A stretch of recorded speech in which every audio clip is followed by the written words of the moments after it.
What's happening, everybody? Welcome back. This is Forgo, and Marvel just dropped the patch notes, and unfortunately, I have to go to work in about 1 hour, so I need to really bust this out as fast as I can. So if I do miss anything, I do apologize for that ahead of time, guys. But let's read through this and check it out. So we got, the three new uniforms for Hawkeye, Kate Bishop, and Maya Lopez, which we already knew. We got the tier 3 advancement for Hawkeye, the Transcendence for Kate Bishop and Maya Lopez. And then we got new artifacts for all of three characters. Well, actually, for two characters, Hawkeye and Kate Bishop. We already had an artifact for Maya Lopez, right? Experience a new story mode that is more convenient to use, which is through the autoplay and auto repeat feature. Oh my God, oh my God, oh my God. I'm loving the sound of that. Also, the Shield Archive, where you can build a collection of items and various content to earn various reward and obtain instinct stacks, has been added. All right. So we got the three new uniforms. You can see that Hawkeye is a speed, guys. He's still a superhero, of course. Changed effective skill, precision aim, refocus shot. He gets an extra chain hit damage by 20% when attacking, which is godly. He has guard break immunity, which means he won't get guard broken from null, but maybe PvP. I mean, we'll have to read on further. I mean, this is my first time looking over these things. And then activation rate when skill regular attacks excluded is used, applies itself 100% chance to increase critical damage by 50%. Wow. So he's going to get an extra critical damage by 50% on critical hits.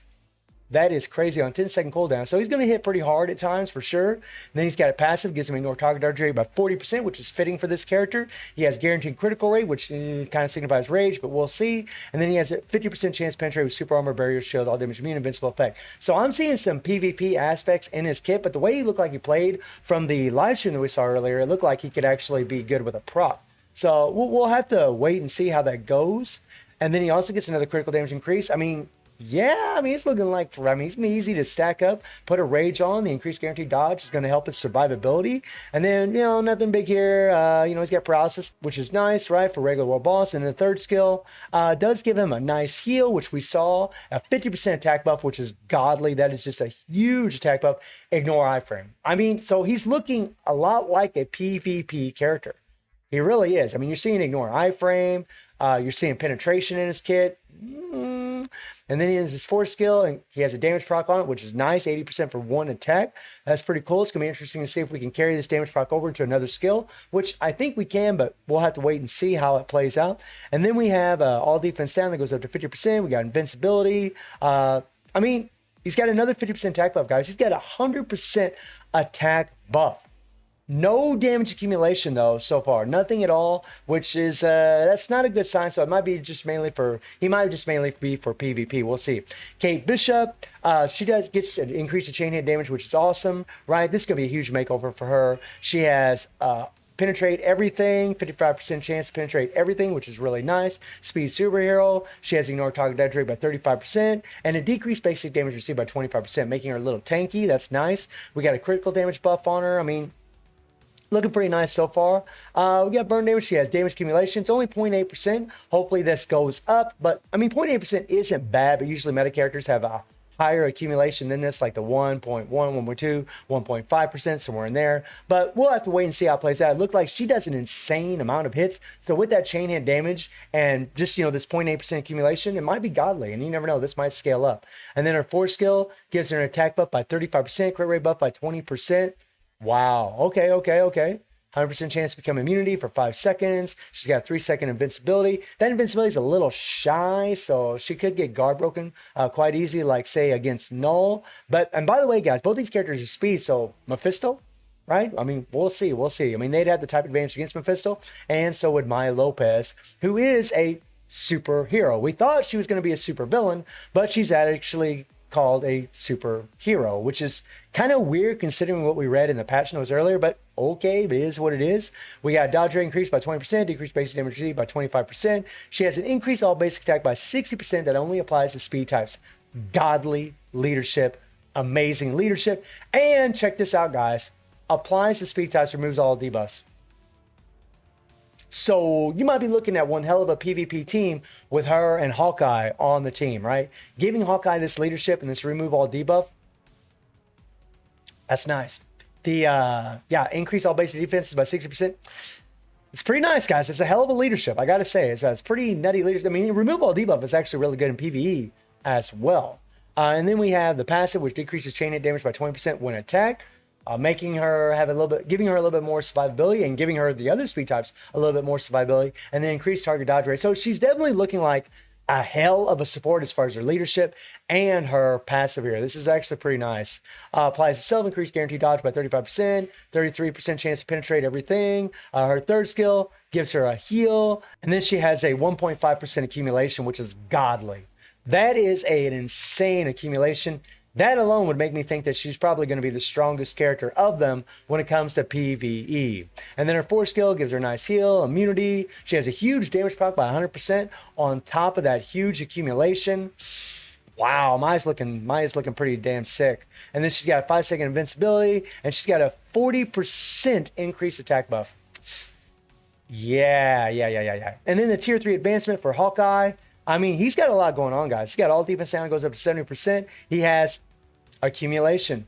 So really for Hawkeye to really shine, having that accumulation is going to make him godly. The only thing that kind of sucks is the accumulation only lasts for 8 seconds. It would have been nicer if this lasted for about 12 seconds, but it is what it is. It's still awesome that he does have accumulation. So when he gets this tier 3, he's going to get the stat bump and get the accumulation. He's going to be so much stronger. 1% accumulation is really good. It's really good. We all seen the tier 3 earlier in the live stream. And then we have the transcended skills for Kate Bishop and Maya. We have an all defense down. Let me see here. I don't really see anything too special. Same old typical things we've come to expect when it comes to these transcended skills. Yeah, I mean, I'm pretty much seeing the same thing. This increased all basic attack here by 30%. This is 25%.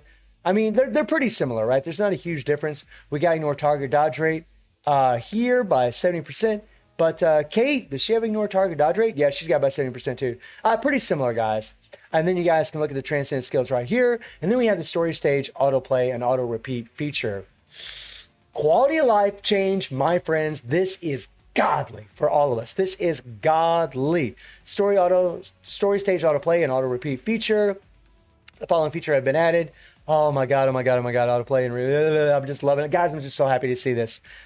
I'm really happy about the characters. Don't get me wrong. They look amazing. But this for me, and I'm sure for many players, is nice. We have been begging for this forever. And it's good to see that they're doing it. So improvements have been made so that agents can use clear tickets in story stages. And for veterans especially that got thousands and thousands of these damn things, that is going to be sweet, guys. You can literally click, and be done with it and collect the rewards. Please note that the autoplay feature may apply differently based on some conditions, such as stay clear information and VIP level. We'll see how that plays out. They will not be cleared immediately upon using the clear tickets. Interesting. When using the auto repeat feature, the stages will automatically be played for the designated number of times using clear tickets and energy. Stages that have not been cleared before can be auto played but cannot be auto repeated. Okay. The feature may end when all the heroes are defeated and auto repeat cannot be progressed. Auto progress feature. The auto progress feature automatically progresses each stage an agent has cleared once starting from the selected stage. Okay. I'm not really going to dive into that. And then we have a Shield Archive feature where agents can receive special collection rewards. Again, guys, I got to go to work really soon, so I'm just kind of brushing over this really quickly. I mean, really for me, from what I've quickly seen of this, the quality of life change for the story mode and the characters are really the shining light for me. Okay, so now they've added something else in the game. We got our Shield Archive here, where the Shield Archive, the Shield Archive feature where agents can receive special collection rewards by collecting data through various in-game contents has been added. The Shield Archive feature will be unlocked after clearing story mode normal A3, the showdown. So once you clear this, you'll be able to collect these things called data, which I believe are these things right here. And then you can collect these rewards once you've collected all of these things. Okay. And then data can only be acquired in dispatch mission when using energy. Data can only be acquired in legendary battle when there are remaining daily reward counts. And data cannot be acquired in world boss practice mode or event world boss. So maybe regular world boss, we can actually collect data, I guess, is what they're kind of insinuating. The data acquisition percentage increases when the data in the Shield Archive is acquired. Agents can receive rewards when the percentage reaches a certain rate. So, I mean, it looks like we're going to be able to gain data from certain game modes, and we're going to be able to gain these things right here, which is fine. I don't think nothing really too major, to be honest. And then we have artifacts. Artifact for Hawkeye increases basic damage by 0.2% for every 1% of critical rate, regardless of critical rate. I mean, His basic damage increases up 35%. That's a pretty good increase to his basic damage. And then Kate Bishop gets a 50% chance when attacking, applies itself. 50% chance when attacking isn't really that good. 50% plus total instinct chance to activate. Can attack enemies with ignore target. So it kind of gives her an ignore iframe in her kit, making her maybe viable for PvP, definitely probably for AC. Ignores non-boss enemy damage decrease by 20%, which is really good, especially for PvP. Okay. So not too shabby right there. We have a new future pass. Nothing really too special. I think that this is going to help Hawkeye's damage, obviously, and this is going to make Kate Bishop a little bit better for PvP. And then we get down in here to the future pass. Nothing really going to get into here, guys. And then you guys can see the new icons that are going to be available for us. Again, guys, I know I'm kind of brushing over this really quickly. And then other improvements and changes. The ISO 8 Relay Awakening feature has been added so that ISO 8s can be awakened repeatedly. Oh, well, this is a nice little quality of life change. That might make things a little bit quicker and easier for us. The custom gear change auto option feature has been added, where agents can use the custom gear change auto option feature when changing the option of Extreme Obelisk or higher by checking the change auto option feature. So we can actually select the option that we want. Am I reading this right? Wow.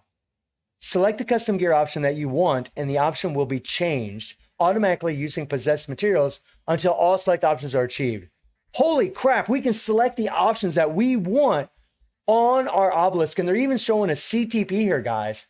This is godly. Oh my God, this is so good. We have been begging and begging for this. So once again, another amazing quality of life change for us. This is oh my God. This is so good. This is so good. Select the custom gear option that you, oh yeah, I already read that. This is so cool. Agents can set the range of options stat that you want for fixed options. Okay. So you can actually select the range here. What? Whoa. Agents can set random options by selecting multiple options from among applicable options. When choosing some of the random options with the same maximum option, change auto option will stop when the selected option or higher has appeared. Honestly, guys, I just think it's godly that we can actually set the options that we want for our obelisk. This is godly. This is amazing. Oh my God. If I'm reading this correctly, that's what I'm getting out of it. And then change auto option is performed 10 times by default. When there are enough materials in gold, you can check the auto repeat feature to repeat the change auto option more than 10 times until materials have been used. So you can just click on this baby and just let it go. Very cool. And then a power saving mode feature has been added, which will be really good for low end devices. I'm not really going to get in this, but that's actually pretty cool that they have a power saving mode. That's really going to be good for those players that have those low end devices. Wow. Also, when possessing a special theme for a power saving mode, the selected theme will be displayed instead of a basic theme. So this is going to show up when you're in your power saving mode. Very cool. And then the information regarding guaranteed dodge rate has been partially changed. The information for guaranteed reflect rate has been partially changed for easier understanding. So reflects a certain percentage of damage received, regardless of attacker's defense effects. So they changed it to reflects a percentage of damage received, regardless of the attacker's evasion. So they're going to reflect a certain percentage of your attacker, no matter how much dodge they have. And then it says reflects a certain percentage of basic damage received, regardless of the attacker's defense effects. Reflects a certain percentage of basic damage received, regardless of the attacker's evasion. Okay. Not bad. We got some other little quality of life changes, guys. Honestly, the information for mockery has been changed. Okay, kind of interrupted myself there. The applies a mockery effect for target text has been removed from the skills with mockery effect. The information for mockery has been changed for easier understanding. All right, and then we have game error fix. Wow. So, this update, honestly, guys, this update looks pretty damn lit. These quality of life changes for the obelisk, for the story mode, auto farming, the characters. The characters look good. They look really good. I'll be straight up with you guys. Honestly, I'd rather Hawkeye to be me more for PvE, but it looks like Maya is going to be the PvP god, but look like maybe a godly support for PvP, especially for Hawkeye. Kate Bishop might be a mix in between them. We'll see, but they all look really strong. They really do like god tier upgrades for them. So I'm really interested to see how strong they're actually going to be. I cannot wait to start trying that auto story farming and messing with the CTP options. That is so amazing. So let me know what you guys think about these patch notes, man, I honestly, from everything that I've seen so far, if I'm reading everything correctly, I am super, super stoked about these patch notes, and I do stream on Twitch at 9 p.m. GMT+7 time. The link is in the description below, and I hope you enjoyed the video. Thank you for watching, y'all. Take care and have a good one. See you, everybody.